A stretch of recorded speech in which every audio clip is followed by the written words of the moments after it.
আরাফার ময়দান থেকে পূর্ব দিকে তাকালে 7 কিংবা 8 নম্বর সড়কের মাঝখান দিয়ে যে পাহাড়টি দেখা যায় সেই পাহাড়ের নাম হচ্ছে জাবালে রহমত। এটি কঠিন পাথরের ছাই বিশিষ্ট ছোট্ট একটি পাহাড়। পাহাড়টি সমুদ্রপৃষ্ঠ থেকে 372 মিটার এবং ভূপৃষ্ঠ থেকে 65 মিটার উঁচু।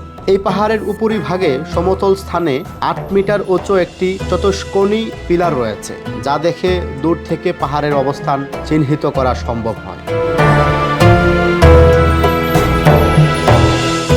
বিদায় হজে আরাফার দিন এই পাহাড়ের পাদদেশে একটু উঁচুতে রাসূলুল্লাহ সাল্লাল্লাহু আলাইহি ওয়াসাল্লাম অবস্থান করেছিলেন। ওয়াদি উরানাই বা মসজিদে নামিরার সামনের অংশের স্থলে হজের খুতবা প্রধান ও নামাজের ইমামতি করার পর রাসূলুল্লাহ সাল্লাল্লাহু আলাইহি ওয়াসাল্লাম তার কাসওয়া নামক উটনীতে আরোহণ করে জাবালে রহমতের কাছে চলে আসেন এবং এর পাদদেশে ডান দিকে একটু উঁচুতে ওই উটনীর উপর আরোহণ করা অবস্থায় কিবলামুখী হয়ে সূর্যাস্ত পর্যন্ত দোয়া এবং ইবাদত বন্দেগীতে মশগুল ছিলেন।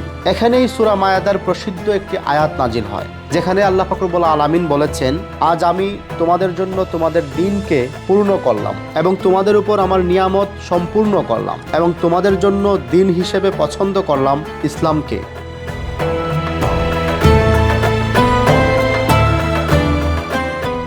এই পাহাড় থেকেই ঐতিহাসিক বিদায় হজের ভাষণ দেওয়া হয়েছে, যেই ভাষণ বিশ্ব উম্মার কাছে এমনকি পুরো মানব জাতির কাছে ঐতিহাসিক ভাষণ হিসেবে স্বীকৃতি পেয়েছে।